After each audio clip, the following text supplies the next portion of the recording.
Hey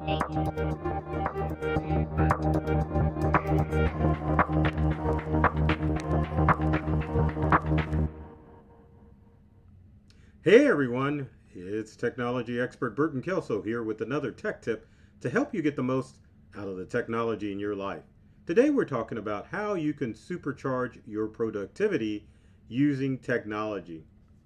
That's a no-brainer, right? Obviously that's why we use technology, but many of you are using technology the wrong way. You are using old school methods that are hampering your efforts for you to become supercharged and a little bit more productive. But before we get into this video, be sure to comment, like, share, or I think I said it all. Comment, like, share, even subscribe if you want to continue to see videos like this that are designed to help you get the most out of the technology in your life. Now, when we think about supercharging our technology, the first thing we probably think about is AI. Everyone is on the AI bandwagon, more importantly, the Chat GPT wagon. And that's why it's important for you, as far as tip number one, to get off of that Chat GPT bubble. There are a ton of AI apps out there that aren't necessarily Chat GPT. Now, many of you have focused on Chat GPT because it was one of the first chatbots to hit the market, but there are other tools out there that can help you become more productive. For example, Meta AI by Facebook and Meta is a great chatbot tool that excels at creating videos and creating animation. Now, it's good for general AI search, but one of the things that you have to realize with a platform like Meta AI, it isn't training the information off of the prompts that you're putting in, like ChatGPT and some other apps out there. It is using the information that is collectively coming across from Facebook as far as building its own database. You don't have to worry about an AI chatbot that is going to take your intellectual property and add it to the collective like every other chatbot out there. Another one that is up and coming, depends on how you feel about X or Elon Musk, but Grok. Grok used to be a paid only chatbot service, but it's a very robust tool that again pulls from the vast information of X in order to feed its database. But it's worth utilizing another tool such as Grok, Meta AI, even Microsoft Copilot, and Google Gemini, and let's not forget Perplexity, because each chatbot has its own goal. ChatGPT is a general purpose chatbot, which means it can do just about everything, but not well. Same thing with Microsoft Copilot. If you're wanting to utilize ChatGPT, but you're already inside the Microsoft environment, then you might as well use Copilot because it's based off of ChatGPT. If you're a Google Workspace user, Gemini is the tool for you to use because it's integrated in Google Workspace. Again, with Meta and Grok, if you're just using a general purpose AI tool, then Grok and Meta are perfect tools. And again, Meta right now has some of the best short form and images out there as far as a chatbot is concerned. Now, there's also Perplexity, which is a chatbot that is geared to take the place of Google as far as doing deep internet searches. So don't just make AI a one program fits all. There's a ton of AI programs that are integrated in, say, Adobe or Canva, or even Grammarly is considered AI. Just don't focus on one, and you can supercharge your productivity if you start to analyze some of the other chatbots out there. The challenge with chatbots is they're always trying to one up each other. So one may be in the lead this month, but another will take its place in a few months. Now, if you hang on for a hot second, there is a tool that will allow you to utilize all of the different AI tools out there all at once, and that's called chathub.gg. Now, if I can pull it up, I'll show you how it works. Supercharge your productivity. You can start off for free, but it's 20 bucks a month afterwards. But as you can see, once you log into Chat Hub, it has access to all of these AI models out there that you can utilize and find out what is going to be the best chatbot for you.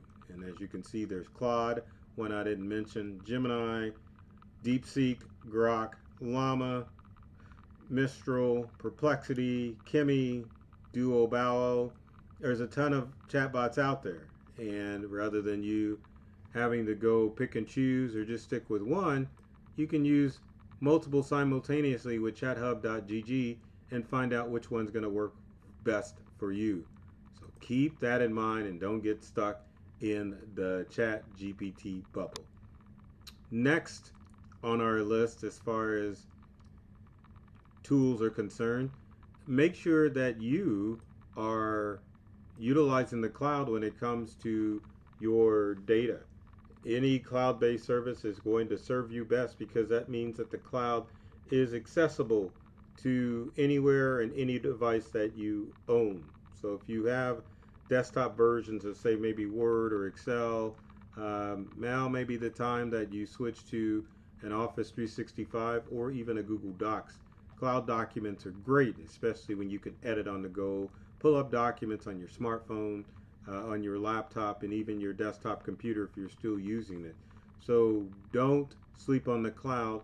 Also, if you are storing documents, make sure that you're storing those documents on the cloud. And the other thing too, any backup that you have, whether it be your smartphone, your tablet, or your computer, utilize some sort of cloud backup so that you can get access or quick access to your information anywhere. If you're relying on old school methods, it's a good possibility that old school hard drive is going to fail on you and you're going to lose data. With the cloud, it's always there backed up on someone else's computer. So if you experience a catastrophic failure, you can always gain access to your stuff. Next tip would be stick with what you know as far as technology is concerned.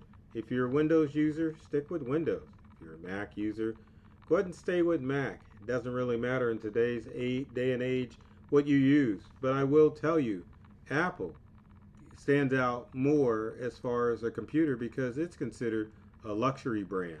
Truth be told, folks, all the semiconductors for both Windows and Macs and smartphones and tablets come from the same manufacturing plants overseas.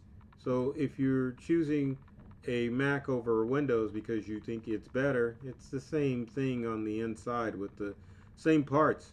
Basically, you're buying a fashion brand, and that's all Apple is. So you don't necessarily have to worry about, I think I'm going to get better because I paid twice as much for a Mac. Most computers and devices are cloud connected, so a Mac is going to connect to the cloud more, or I shouldn't say more easily, but the same as a Windows computer. And if we talk about interconnectivity between devices, if you stay with the same suite of products, meaning that if you use Apple products like Keynote and Write, then your stuff will sync. Same thing with Office, same thing with Google. So the synchronization is all there if you utilize the right tools to get your stuff to synchronize. Next on our list, as far as updating your productivity or supercharging your productivity, make sure that you are building your personal firewall. Your personal firewall is the act of making sure that you are keeping track of what cyber threats are out there and knowing what things you need to do in order to keep your online account safe. Criminals attack people, not devices. So if you've been hacked, there's a good chance that a criminal used an elaborate phishing scheme to get access to your devices rather than them breaking into your device. Every device that we own is immune to a cyber attack unless you let somebody in.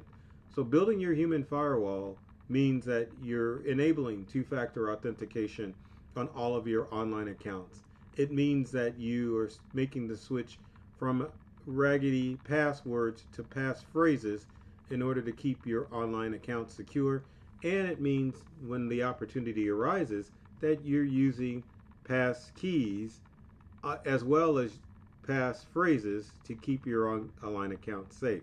Pass keys are essentially biometrics, so facial recognition, fingerprint options to log into your online accounts and even your devices is important if you want to make sure criminals aren't stealing your data. So always remember, if someone's calling and asking for personal information, don't give it out. That's part of building up your human firewall. Also, if you get email messages or text messages for people wanting to interact with you, if you aren't sure who it is, don't respond. If you're really curious, either text the person back from a known number or call them directly to find out if they're the ones trying to get in contact with you. No financial institution or anyone of authority is going to send you an email or a text message out of the blue asking for personal information. Now, my last tip as far as supercharging your productivity is you need to understand that technology is not something that technology knowledge is not something that you were born with. It's a process of using technology and understanding that if you need help with your technology, you've got to find a go-to to help you with your stuff. And it doesn't mean, sometimes that can come in the way of just sending a quick message on social media asking if people have encountered a problem. But in your best interest, it would be good to have a reliable tech buddy that you can go to who has a wide knowledge of information as far as technology is concerned. Doesn't necessarily mean that if you're a Mac user, you go with only a Mac user or a Windows user, vice versa. You want someone who has a vast knowledge of information. So if you get stuck, you feel comfortable going to this person that asks those questions that need to be answered, like, is this email legitimate? How do I get my pointer to work with my Mac? Hey, I decided to go with Mac. What's the best transition process to help me make it from Windows to Mac? I mean, there's a ton of questions you can ask, but you need to have a tech buddy to help you navigate the maze of technology, thereby supercharging your productivity when it comes to technology. With that said, if you have comments or questions, leave them in the comment section below. Would love to hear from you to find out what things you're doing to supercharge your productivity, and also what things I can do to help you supercharge your productivity. The purpose of these videos is to open you up to a whole new world of ideas and experiences using technology. I love technology. I've read all the manuals, and I'm serious about making technology fun, safe, and easy to use for everyone. So take care of yourself and do many things to make you smile, and thanks for watching.